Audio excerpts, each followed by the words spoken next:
الصناعيه. كنرحبوا بالسيد الحمضي، كنرحبوا بعليو وزان، كنرحبوا بالاخ وصل مازال اهلا وسهلا، كنرحبوا بكم وكنشكركم جزيل الشكر، حيت كنشكركم على التسليه ديال الدعوه. بما ان الخيريه ديال دار الاطفال ديال مدينه وزان حنا الان كنطرقصوها مع الرئيس ديالها منذ 3 شهور تقريبا، غاديين بعض المنجزات اللي حنا غاديين فيها. المنجزات هي منجزات اللي باش تكون كنسرعوا بها، والفضل كيرجع لجميع المتفقدين، والفضل كيرجع للسيد العامل ديال اقليم وزان اللي عطانا الدعم وكيعطينا الدعم، ومبقاو لنا الدعم الكثير لهذه المؤسسه. حنا هذه المؤسسه بغينا نرفعوا الوتيره ديالها، بغينا نرفعوا من القيمه ديالها، لان هذه المؤسسه كتكوي عدد كبير من التلاميذ، وهاد التلاميذ خصنا نوفروا لهم واحد القسط ديال الراحه. وكيفاش هذا القسط ديال الراحه كيفاش يمكن يكون؟ وهو اولا نوفروا لهم الاكل الجيد، نوفروا لهم النظافه، ونوفروا لهم المراجعه. الاكل ماشي هو كل شيء، ولكن كاين شي حوايج اللي خصها تكون بالنسبه للطفل. حنا كنعتمدوا على واحد الطريقه اللي هي طريقه حديثه، وباش نستعملوا الخبراء وبعض المفكرين وبعض الاساتذه اللي يعاونونا في هذا الشيء. من ناحيه باش نقولوا لهم اعلاميات كاينه باش نحاولوا الدعم كما قلت ديال السيد العامل. هو مقاول كنشكروا دائما وكنكرروا الشكر ديال السيد العامل، لانه عاطي واحد العنايه كثيره وهو كيشجعنا، وحنا بهذا التشجيع ديال السيد العامل والسلطه المحليه والسيد المندوب ديال التعاون الوطني اللي هو حاضر معنا كيعطينا حتى هو الدعم وكيأزرنا في السراء. اما الضراء ان شاء الله ما تكونش. وباش نحاول واحد الروضه جديده، جمعيه خيريه، ماشي جمعيه خيريه حنا باش نجيبوا ونسكنوهم وتسكنوا انها راه سكنه، لا، ولكن حنا خصنا نوفروا لهم ابسط الاشياء، نوفروا لهم الراحه كما قلت. باش نرجع للموضوع ديالي، باش نعطيوهم الماكله هي كل شيء، لا، باش نعطيوهم الدعم المعنوي باش يمكن هادو باش يكونوا رجال المستقبل. ورجال المستقبل باش يمكن يكون خصهم لا بد تكون واحد التربيه اللي هي تربيه حسنه، وتربيه حسنه كتبدا من الاباء ثم المدرسه ثم دار التعليم او دار الخيريه ديال وزان، لان هذوك الناس عطاونا الابناء ديالهم. دونك حنا خصنا نحترموا ذاك الابناء ونعطيوهم واحد العيش اللي هو عيش كريم، ماشي باش نجيبوهم هي باش نعسوهم ونعطيوهم كذا ونقولوا لهم لا، خصنا العيش الكريم، خصنا نقطروهم، خصنا مراجعه في الليل، خصنا نعلموهم الاعلاميات، نعلموهم بزاف ديال الاشياء اللي هي حديثه. حنا من الناحيه ديال دار الاطفال ديال مدينه وزان، انتم شفتوا بدون شك انتم ولاد البلاد، حنا كلنا ولاد البلاد كنعرفوا المسائل اللي كانت قديمه والجديده ان شاء الله، باش نحاولوا باش نزيدوا في الوتيره كما قلت في الاول. وبالدعم حنا عطاونا دعم ديال 200,000 درهم، 50,000 درهم، 5 ديال المليون ديال السنتيم فهي ديال التجهيز، و15 ديال المليون باش نحاولوا الان كيفاش راه هي كاينه موجوده، باش نحاولوا اشنو هي الاولويات، باش نشوفوا الاولويات المجتمع المدني، الاولويات مع السيد المندوب ديال التعاون الوطني والاطر ديال الجمعيه والمستخدمين، باش نشوفوا الاولويات كيفاش. هنا كاين بطبيعه الحال شفتوا كاين غير كافيه بالنسبه للنظافه، فهي غير كافيه، ولكن حنا باش داك الفلوس اللي كاينه الان باش نحاولوا نعطيوها واحد الشكل ديالها باش تصرف بواحد الطريقه اللي هي طريقه معقوله. والصرف ديال الطريقه المعقوله باش نجيبوا مقاولين باش يمكن هما اللي يصبروا لنا على الاشغال على هذه الاعمال ان شاء الله اللي كنويو باش نديروها.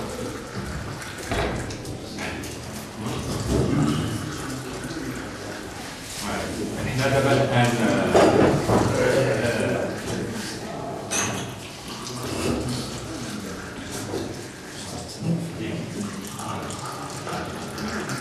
مرحبا بكم. شرفتونا السيد الرئيس، شرفتونا. مرحبا بكم. مرحبا بكم. مرحبا بكم. كنعتمدوا عليكم وتكونوا دائما الجانب ديالنا ان شاء الله. الان دابا انا كنترك الكلمه للسيد المندوب ديال التعاون الوطني، ومن بعد باش ندوزوا للاسئله. شكرا السيد الرئيس.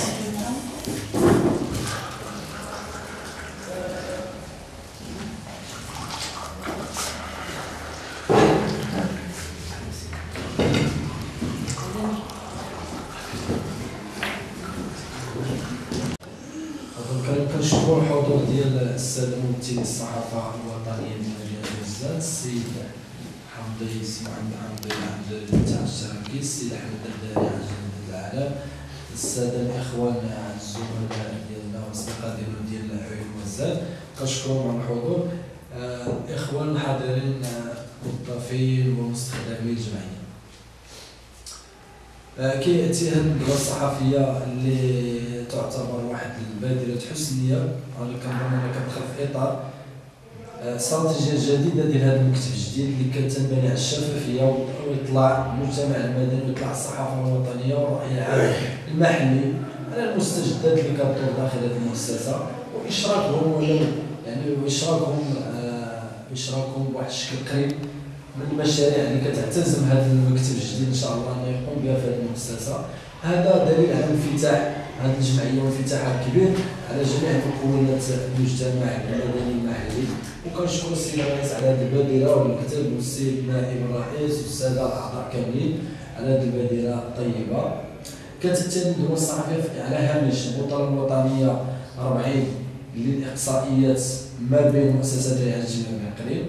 هذا يوم سعيد جدا انها تنظم داخل دار الاطفال. هذا ايضا اشعاع اخر يضاف الى كل مؤسسات دار الطالب ودار الاطفال بمدينه غزه. تاتي الندوه الصحفيه ايضا لترويج جميع الفاعلين الاجتماعيين اللي كيشتغلوا معنا داخل هذا المجال، سواء مجلس اقليمي او عماله او سلطه محليه او مجتمع مدني ممثل في الجمعيه التنمويه اللي كتدخل داخل هذه المؤسسه وكتنشط مجموعه الانشطه. كنبغي نشكر مره اخرى جميع الحاضرين ونشكر الصحافه الوطنيه المحليه على تلبيه هذه الدعوه، وشكرا لكم وشكرا للسيد الرئيس. شكرا السيد المندوب. شكرا السيد المندوب. الان قلنا داك الشيء اللي فيه الكفايه، والسيد المندوب دار اضافه لما قلت انا. فالان نفتحوا حوار ديال الاسئله من طرف الساده الصحفيين الكرام.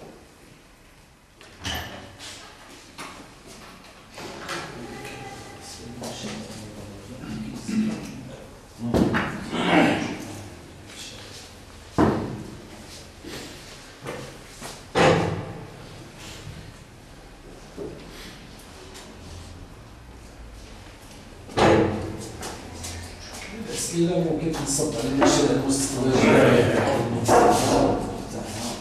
تمويلات كتعتزم انها تقوم بها باش تكون عندها واحد الموارد مالية قارة وإضافة إلى يعني تكون عندها واحد استقلالية مالية أكثر في الموارد المالية ديالها، يعني تولي ما تبقاش كتعتمد على مناحي ما تطورش المشاريع المستقبلية. بهذا الإطار حيت جات قضية في كلمة السيد الرئيس كاين 200,000 درهم، أنا ما عرفتش المصدر ديالها شنو هو حيت ما بقاش شي منين. ديال المبادرة الوطنية اللي عطاها لنا السيد العام.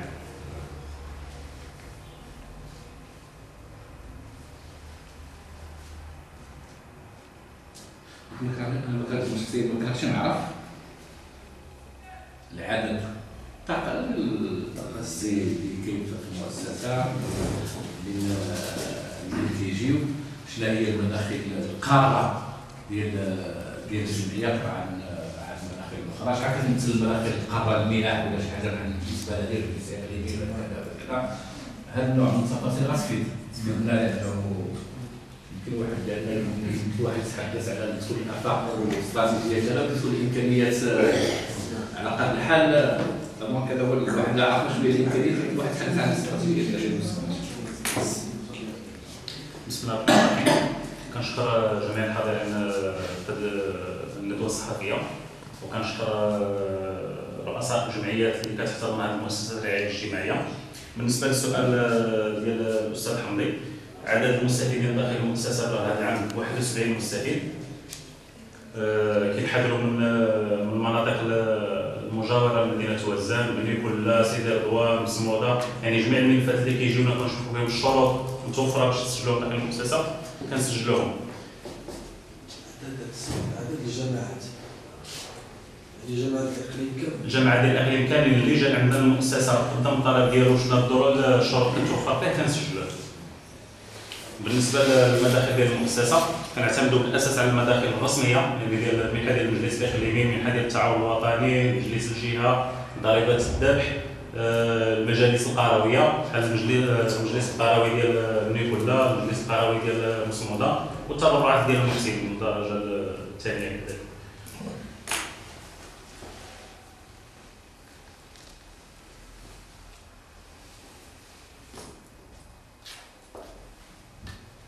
بسم الله الرحمن الرحيم، والصلاة والسلام على أشرف المرسلين. بداية لابد وأن نهنئ إخوة أعضاء الجمعية الخيرية الإسلامية بوزان على تحملهم هذه المسؤولية التي تسير القطاع الاجتماعي. كذلك قدموا الشكر إلى السيد المندوب الإقليمي للتعاون الوطني، السيد رئيس المجلس الجماعي من كلا، الإخوة والأخوات الحاضرين معنا.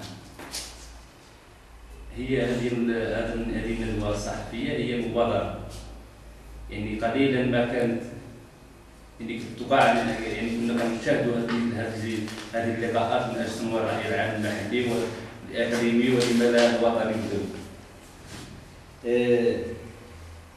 واحد السؤال يمكن نطرحه على السيد الرئيس، وهو يمكن يعطينا واحد تصور عام واضح المعالي على كيفية سير المؤسسة التي تولى رئاستها منذ 3 أشهر. وسؤال آخر هو كذلك كيف يتم اختيار نزلاء المؤسسة؟ يعني نزلاء المؤسسة اللي كيدفعوا واحد المجموعة من الملفات ديالهم من المؤسسة، كيفاش واحد عندك شي بارين يعني كيختاروا بها النزلاء أو لا؟ يعني بغينا توضيح هذا الموضوع. شكرا. السؤال الاول انا باش نجاوب عليه، ولكن السؤال التالي باش يجاوب عليه السيد المدير ديال المؤسسه. اولا شكرا، كنشكركم. هذا كما قلتوا الاستاذ المحترم، حنا درنا هذا اليوم سميناه يوم صحفي، يوم دراسي، لقاء تواصلي مع المجتمع المدني. حنا بغينا الحضور يكون اكثر. علاش؟ حيت بعد الوقت كيوقع القيل، بغينا داك القيل والقال ما يكونش، بغينا واحد النوع ديال الشفافيه، بغينا الوضوح، وبغينا حتى المصداقيه تكون عند هذه المؤسسه. عند هذه المؤسسه فهي عماله اجتماعيه، دونك خصها المتطوعين يكونوا منفتحين. حنا بغينا نفتحوا على المجتمع المدني باش كل شيء يشاركنا في التسيير. حنا ما بغيناش تسيير فردي او تسيير ديال واحد او لا ديال الجمعيه، بغينا تسيير يكون تسيير جماعي، وكل انسان الا بان له اي اقتراح فالجمعيه راه الاشاره تسمع المواطن الوزاني وتسمع للصحافه باش حتى الا كاين شي امورات ما يمكن لها تقال، راه الانسان راه هو يمكن يقادها. احنا ما يمكن ليناش جينا دابا الان لقينا واحد المساله في شكل، ولكن حنا بغينا نعطيوها واحد الرونق، بغينا نعطيوها الانفتاح. حنا الجمعيه القديمه ما يمكن لنا الا نوهوا بها. الجمعيه القديمه هي عملات كل ما في جهدها، عملت جميع الوسائل ديالها، وبالفضل ديال الجمعيه القديمه باش حنا جالسين. لو كان ما كانش الجمعيه القديمه الا ولينا هذه الكراسي باش حنا جالسين. حنا كنشكروا الجمعيه القديمه وكنحيوها وكنحييو الناس ديالها، والجمعيه القديمه حتى بعض الاعضاء مازالين الان معنا في هذه الجمعيه، حتى هما كينورونا وكيعطيونا حتى هما الخطوط العريضه او يعطيونا خطه الطريق. انا ما يمكنليش ندير كل شيء بوحدي، حنا كنعملوا واحد العمل جماعي.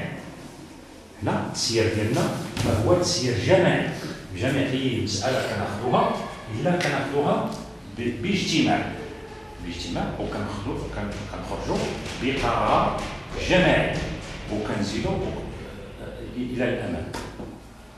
وشكرا. فيما يخص الاختيار السي المفتي باش يعطيكم اكثر توضيح. بالنسبه للمعايير اللي كنعتمدوا عليها في اختيار المستفيدين من المؤسسه، ما نقولش النزلاء انما نقول المستفيدين ديال المؤسسه. اول معيار هو السن اللي كنعتمدوا عليه، لان السن ديال المؤسسه المستفيدين من المؤسسه كيتحصل ما بين 8 سنين حتى 18 سنه.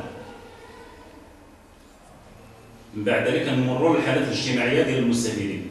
ضروري غادي نبداو بالحالات الاجتماعيه المستعصيه، الحالات ديال اليتامى، الحالات ديال الطلاق، ديال التخلي الى غير ذلك، وحنا نازلين في المعايير ديالنا حتى نحدوا العدد اللي خصنا ولا على حسب الطاقه الاستيعابيه ديال المؤسسه. بالاضافه كما قال السيد المندوب البعد ديال المستفيدين عن المؤسسه ولا عن المؤسسات التعليميه. مثلا الا جاني مثلا تلميذ كينتمي لبني كله وتلميذ كيسكن في المركز ديال عين بيضاء، غادي نسجل التلميذ ديال بني كله لانه ما عندوش اعداديه، وغادي نرفض التلميذ ديال عين بيضاء لان عنده اعداديه في المركز. دونك كنحترموا حتى البعد ديال التعامل على المؤسسات التعليميه.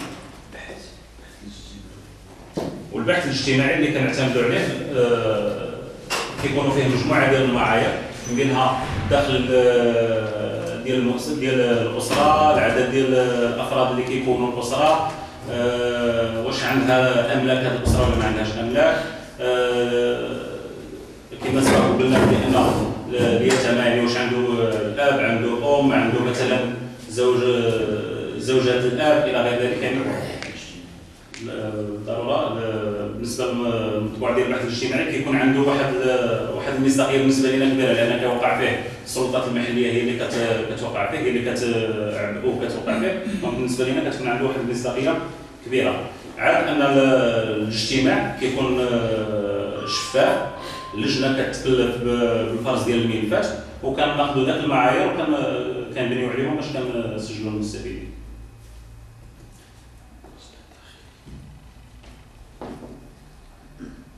وكنضيفوا كيسبق الاجتماع ديال اللجنه، كيسبق الاجتماع ديال الجمعيه اللي كتشير لمجموعه ديال النقاط اللي ممكن اننا نحترموها داخل الاجتماع ديال بث الطلبات، وعاد كنعقدوا الاجتماع ديال بث الطلبات.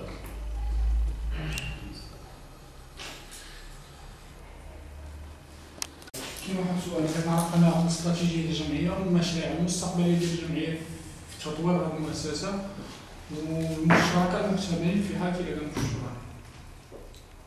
نعم، شكرا.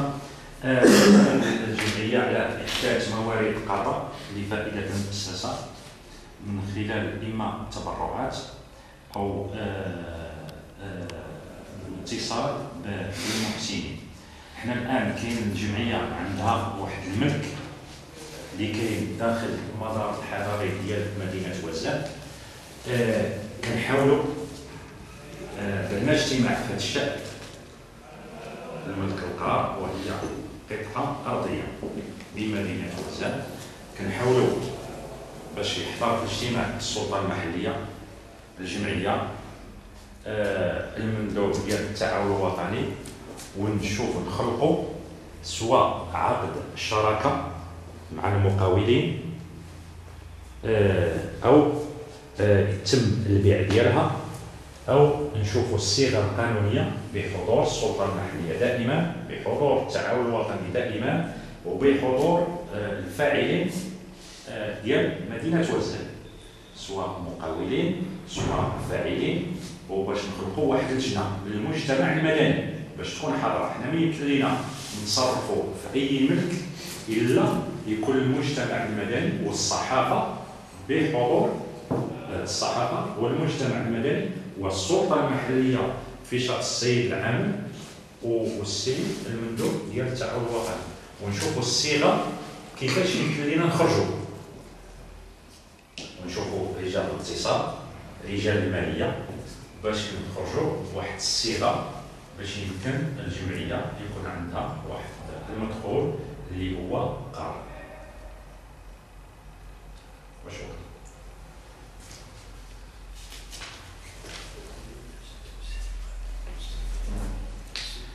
وهذا الشيء كما تكمله للسؤال، حنا اذا كاين مداخيل اللي هي قاره، نحاولوا حتى المستفيدين ما تبقاش محصوره في هذا العدد، كنحاولوا ياك ما نوصلوا ل 200 ساري.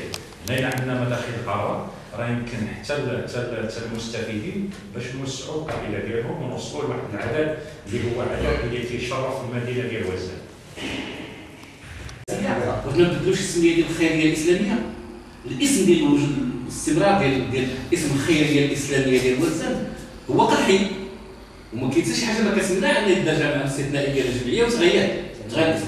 وانا عندي واحد ما مستعد الحق يكون عارف القضيه، كان شي واحد باغي يدخل شحال هادي يجيب شي دعم من هذه الجمعيه من المانيا، وكان جات داكشي من بعد الموجه ديال 2003 بعد الاحداث شي ديال الاعراب وكذا، فعندهم واحد التقزز، واحد التخوف من هو راه الجمعيه عندهم الاسم، تقول الاسم الاسلامي كذا كيتفهم بها انه تمويل.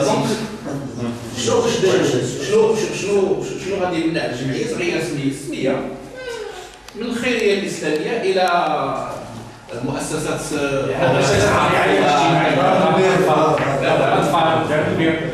كلام معقول. حنا باش نفهموا سوف سجل هذه النقطه باش يمكن ندرسوا هذا الاجتماع وما عندنا حتى مشكل. هذا كلام معقول واقتراح على الصحافه، علاش الانفتاح على المجتمع المدني. احنا لقينا واحد الثغره ولقينا واحد المساله اللي هي معقوله. كلام التمويل اللي السي كيف صحابين على هذه المساله، نشوف كيفاش اذا كان نبدلوا الاسم ديال اللحظه نشوفوا مع السيد المندوب نشوفوا القانون واش كيقول. انا مستعد نوقع على هذه اللحظه بكل سهوله. دار الاطفال اللي وزان، دار الاطفال اللي وزان. المؤسسه الاجتماعيه دار الاطفال وزان. لا التابعيه الاجتماعيه حيدوها كتبقى في الاجتماعيه، ذاك الاجتماعيه كترجم، تقدر تترجم بالامريكانيه بشي لغه من اللغات بشي شكل. نديروا دار الاطفال وزان. القديم كان دار الاطفال. دار الاطفال حنا دابا سي دابوان دايرين دار الطالب سي دابوان، دار الطالب سي دابوان. انا بدلت لها كان سميتو، وبالفعل ملي جيت انا بدلت لها الاسم، وكان مشكل في دار الطالب دار الخيريه دار كذا، وجيت ودرنا محضر جمعنا الاعضاء ودرنا محضر ودرنا دار الطالب سي دابوان. كاين هادشي اللي فيه السيد المندوب. سميتو حنا يلاه بدينا فيدونا حنا مستعدين، حنا معاكم. والهدف ديال هذا الاجتماع، الهدف ديال الاجتماع هي الفائده. حنا بغينا نستافدوا منكم، تعطيونا افكار، تعطيونا الحمد لله انتم ولاد البلاد وغايرين على هذه المؤسسه. حنا بغيناكم انتوما تمشيو معنا في هذا الركب وتجيو تشوفوا خطره تجيو لعندنا تواكبونا، بغيناكم تواكبونا.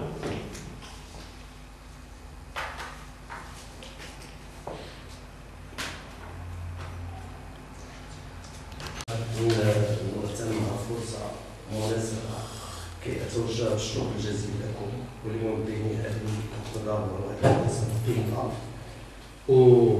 وفعلا أنتم مشكورون، الشكر موصول لكم لتنظيم هذا اللقاء مع ممثلي الصحافة الوطنية، وكما في مداخلتكم على أن هذه الصحافة هي أولا وقبل كل شيء معمولة للتوجيه ومعمولة للتعريف ومعمولة لإخبار المواطنين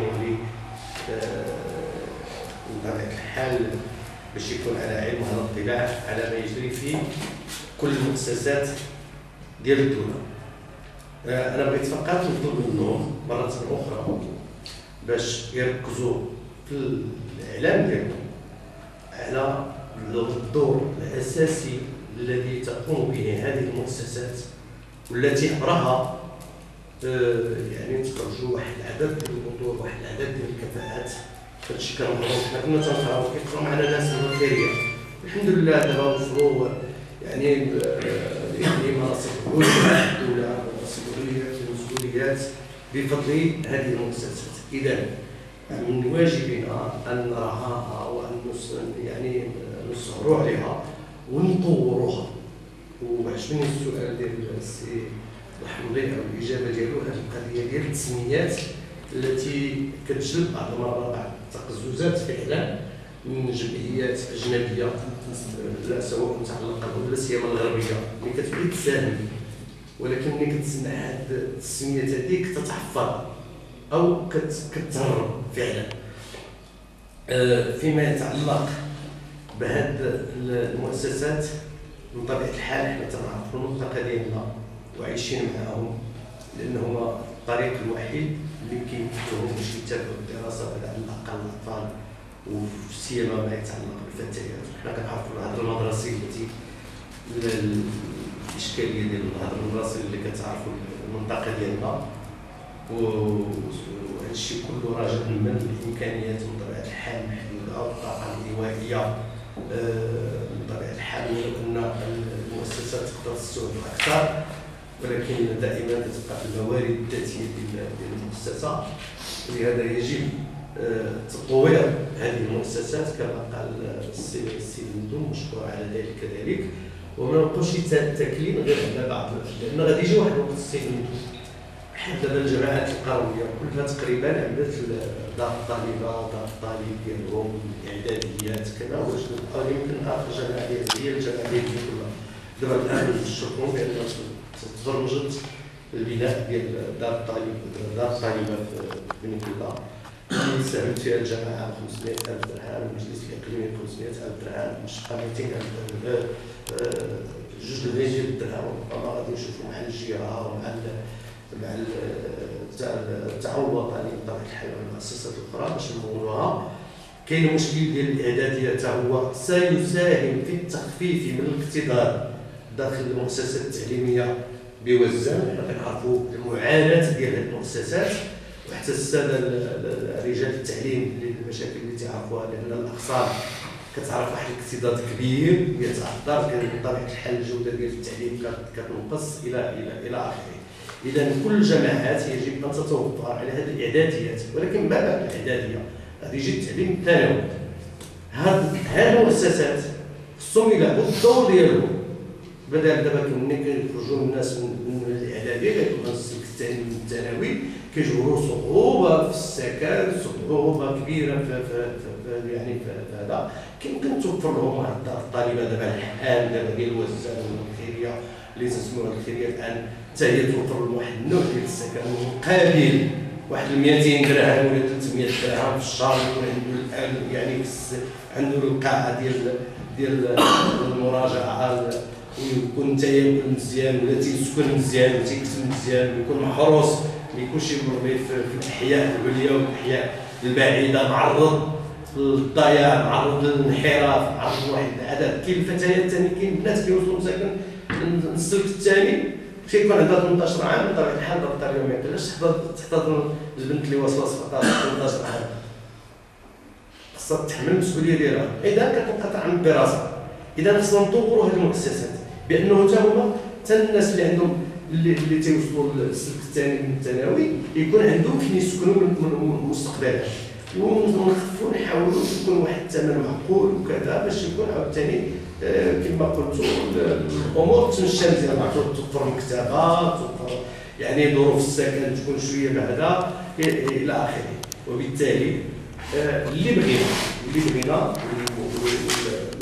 المضمون في الجامع ان الناس اللي حاضرين كلهم حاضرين من اجل فعل الخير، وكل الناس طيبين لازم الناس خيرين، لان كيجي مزيانه ويمكن عاوتاني تكون النتيجه افضل، لان العباره باش النتائج ماشي غير نحتضنوا الناس ومن بعد نطلقوهم للشارع، لا حنا بغينا الجوده ديال التعليم.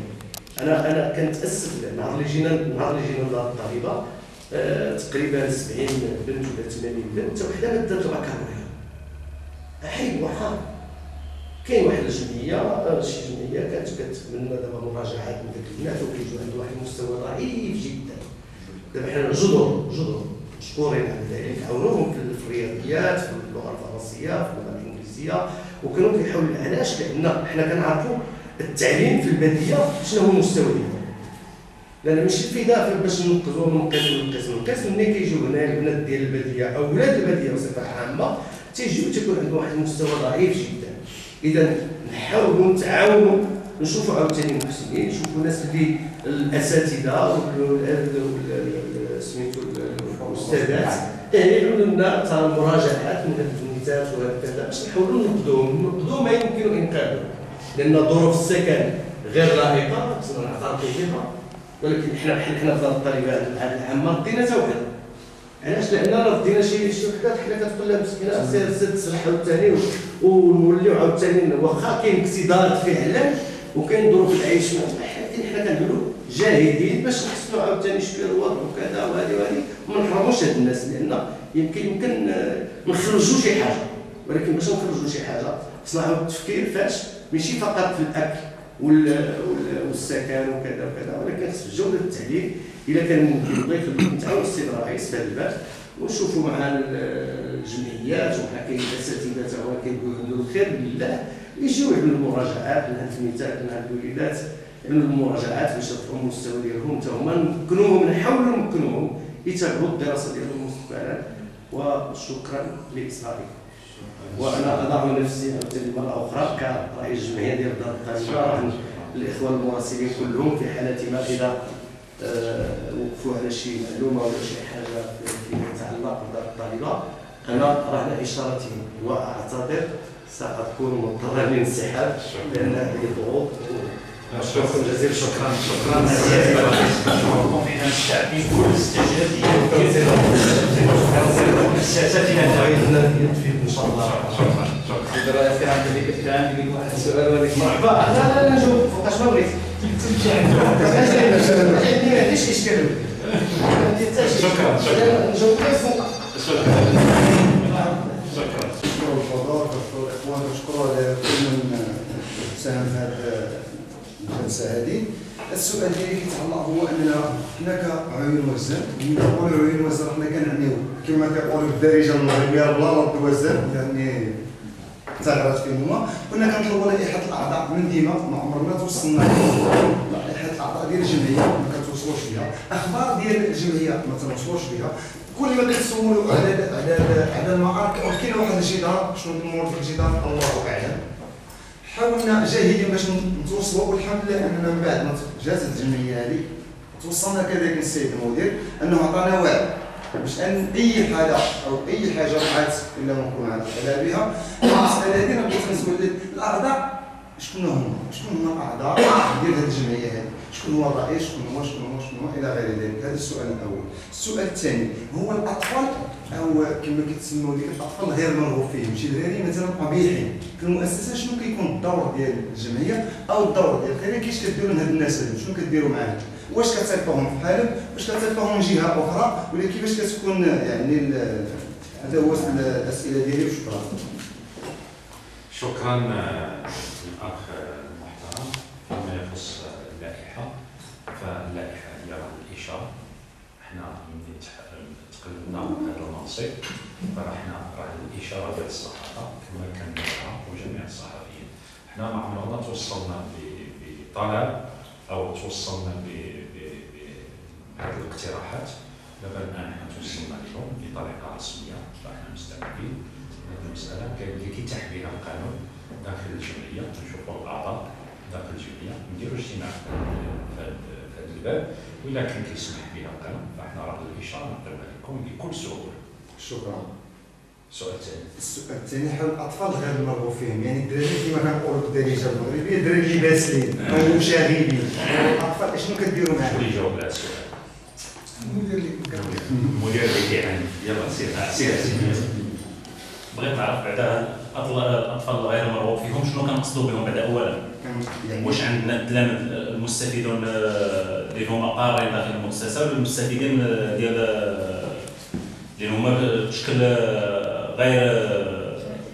غير قار؟ يعني بالنسبه لي المستفيدين بصفه عامه، ملي كنقول المستفيدين كيعني بهادو، اما بالنسبه للناس المسلمين فلا. انا كنهضر على فهمتي. نعم.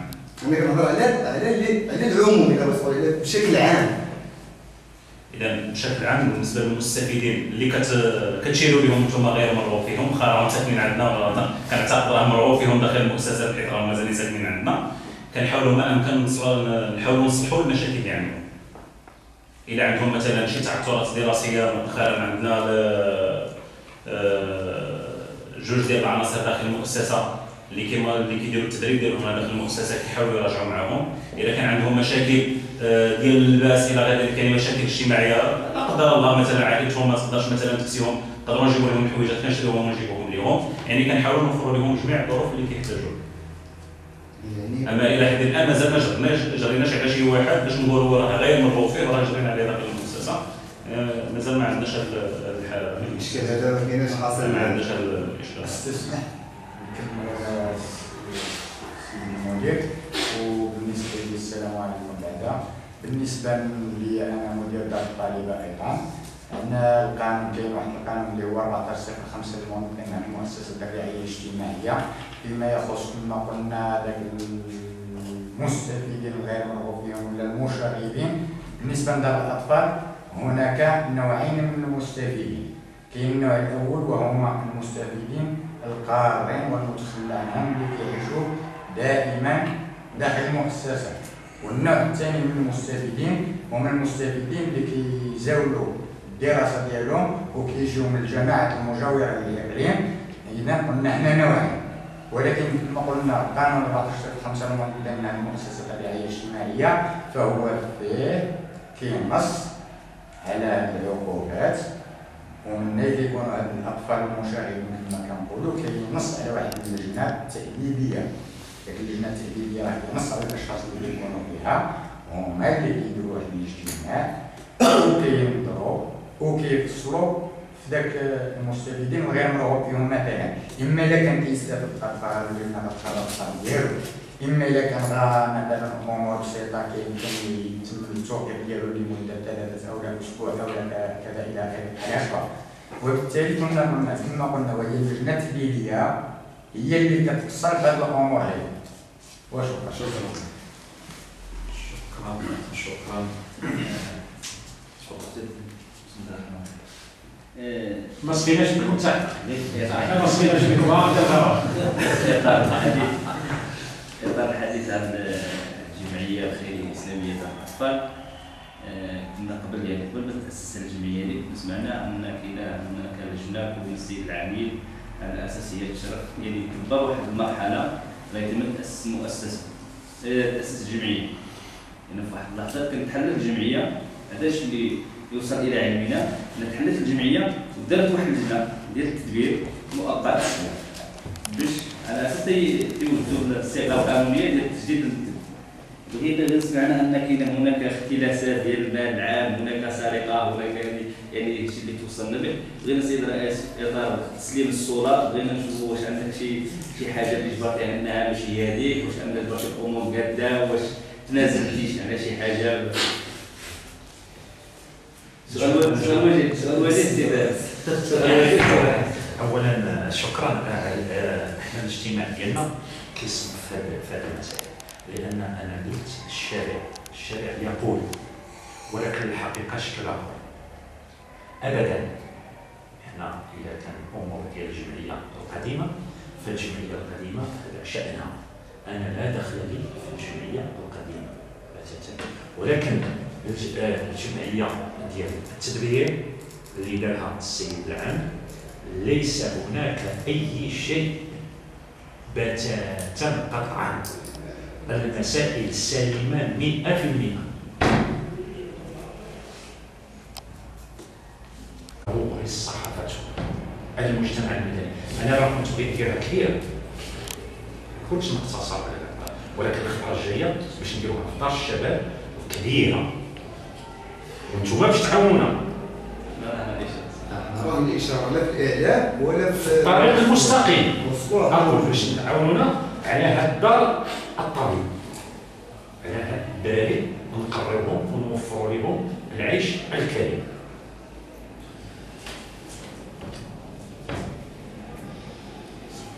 شنو عيون وجه نشتك مازال كتحرك، مازال كتحرك. أنا بالنسبة لي والسي خميس وجميع الحاضرين. سي خميس ها هو راه الاشاره ديالكم، راه الخليفه الاول ديال رئيس الجمعيه، فهو راه الاشاره دي معلومه، راه هو كاين هنا وزان، راه مستعد وراه كيعمل الليل والنهار، وراه حتى هو مستعد باش يزيد الخدام، وحنا كنستعنوا به جميع الامورات وكنستعملوا الخبره ديالو القديمه. وكنشكركم جميعا وكنشكركم على الحضور الكريم. وحنا هذا النهار عندنا كنقولوا عندنا واحد الفرحه كبيره اللي تواصلنا معكم، وكنت انا متشوق باش يمكن لي نتواصل مع الساكنه الوزان ونتواصل مع الصحافه. فكنشكركم وكنرحب بكم وكنعطي الكلمه للسيد المندوب المحترم. شكرا مرة أخرى السيد الرئيس. قبل ما نختموا بنستغل هذه الفرصة أولا باش نشكر السيد الرئيس يعني الجديد على المجهودات اللي تيقوم بها رغم واحد المسافة يعني كيكون دائما حاضر معنا. كنشكروه يعني على الجرأة ديالو في اتخاذ مجموعة القرارات من أجل تحسين ظروف العيش و إعطاء طابع ديال الحكامة الجيدة داخل ديال المؤسسة والتدريب الشفاف. ما نساوش أيضا السيد نائب رئيس الجمعية السي عبد الله خامس اللي يعني حنا كمندوبية كنوهو الأعمال ديالو كنلقاوه دائما بجانب السيد الرئيس بالأفكار ديالو والتجربة ديالو الغنية على مدى سنوات اللي ما كيبخلش بها على جميع الأعضاء داخل المكتب ولا علينا حنا كإدارة. كنشكرو السي الزكاري العضو بين اعضاء المؤسسين هذه الجمعيه التاريخيه. كنشكروه جزيل الشكر على الحضور ديالو. كنشكرو السيد الكاتب العام السيد محمد العالمي ايضا على التواجد المستمر ديالو معنا هنايا والخدمات اللي كيقدمها يعني بخفاء. كنشكروه جزيلا. كنشكرو السيد مدير المؤسسه اللي ايضا على الحضور المكتب ديالو والتواجد المكتب ديالو ونكره الذات العمل اللي تيقوم به داخل المؤسسه. ونشكر ايضا مدير مؤسسه دار الطالبه اذا اللي كيقدم اللي ايضا كنلقاوه دائما في الخدمه. ونشكر جميع موظفي المندوبيه اللي كيسهروا ايضا شخصيا على انجاح جميع التظاهرات اللي كتقوم بها المندوبيه بشراكه مع شركاء ديالها سواء دار الاطفال او دار الطالبه. كنبغي نوجه لهم تحياتي كبار وجديد على المجهودات ديالهم الواحد من اسمه. كان قبل ما نختموا ايضا نبغيو نشكروا الصحافه المحليه ديالنا اللي لبات الدعوه وعطات يعني واحد الحسنيه على انها راغبه في الدفع الامام بهذا القطاع الاجتماعي. الحضور ديالها الان كيبين على انها النيه الصالحه للدفع بهذا العمل الاجتماعي بهذا الاقليم. قبل ما نختم ايضا بغيت نقول على واحد مشروعين المندوبيه كتشتغل عليهم الى نجحوا ان شاء الله مع جميع مؤسسات الرعايه الاجتماعيه. المشروع الاول كيتمثل في عدد فضاء اقليمي لمؤسسات الرعايه الاجتماعيه. غيكون المكتب ديالو يكون المقر الخاص ديالو من اجل تمويل تكوينات والانشطه التربويه ما بين جميع مؤسسات الرعايه الاجتماعيه. كاين البروجي الاخر ان شاء الله اللي كنتمناو ينجح غادي نحاولوا نديروا واحد التعاونيه ما بين مؤسسات الرعايه الاجتماعيه نشوها. غيكون الهدف ديالها التعاون المالي والاقتصادي من اجل ترشيد النفقات فيما بينهم. كنحاول على المشاريع كنتمناو مشروع ديال التعاونيه اللي داروا ساهمت فيه كل جميع 24 مؤسسه في الاقليم غير بواحد 6 كل مؤسسه كيمكن واحد المبلغ ضخم. كيمكن لهم يديروا واحد المقتصديه، كيمكن لهم ينقصوا التكاليف، كيمكن لهم يشغلوا ناس اخرين داخل هذه المقتصديات ديالهم. كنتمناو ان بالنوايا الحسنات ديال جميع رؤساء مؤسسات الرعايه الاجتماعيه بالاقليم ان ننجحوا هذه المشاريع ان شاء الله باش نزيد بهذا القطاع التعاوني التضامني للامام بهذا الاقليم السعيد. وكنشكركم مره اخرى جميعا على الحضور. كنشكر السيد الرئيس والاخوه الصحفيين. شكرا جزيلا والسلام عليكم ورحمه الله.